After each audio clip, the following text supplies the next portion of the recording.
Hello everyone, now in this video I want to talk about full shells, bash, traditional born-again shell, and ZSH, Z shell, fish shell, and Nushell. So here is the comparison. So bash shell is considered a traditional shell, and Z shell is still a traditional shell with some extensions. Fish is considered a modern interactive shell, and Nushell is the newest kid on the block, kind of. So it's mainly focused on the data-driven functional language and object-oriented scripting. So for syntax, bash is quite simple, and Z shell has more features, a little bit more complex than bash shell. And fish is like in my opinion, is the most user-friendly and less cryptic. And Nushell, it's like you have to learn how it works, and it has its own way of doing things compared to traditional shells. It's like because it's based on a functional and data-driven approach. So let's go through some examples, different scripts, but with the same functionality.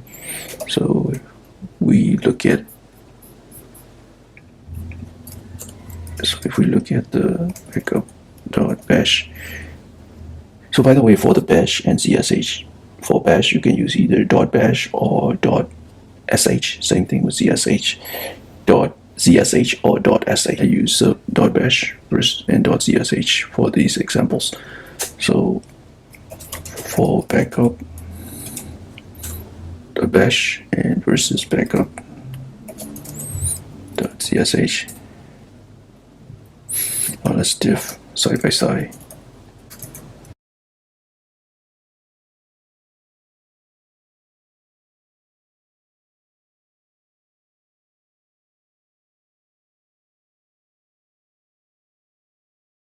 Fish and ZSH are quite similar.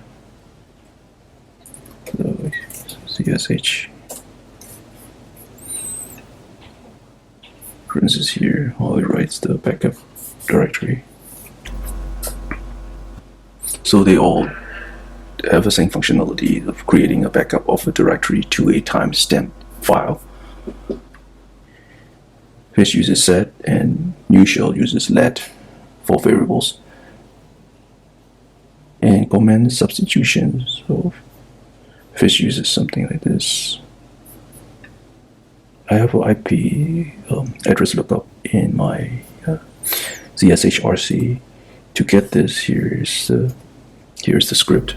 I mean, it's basically a one-liner, the command piping using different pipes to get the IP address.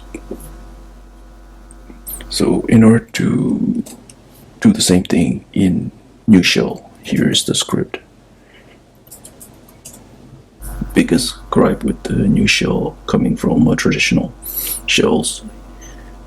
Other than that, I mean, the Nushell offers built-in data structures like lists, dictionaries, tables, which are like incredibly convenient for manipulating and analyzing large data sets, and the structures are more flexible and powerful than traditional file-based approach of classic shells.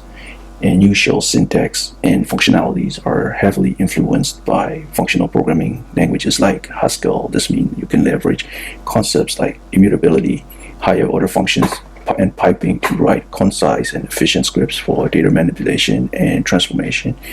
Nushell also excel at chaining commands. This allows you to process data through multiple operations in a single line when it comes to data-related stuff. And that's where the Nushell shines. Nushell also can be surprisingly fast for certain tasks, also especially when it comes to in-memory data manipulations and computations. So this is thanks to its efficient internal architecture and optimized data structures.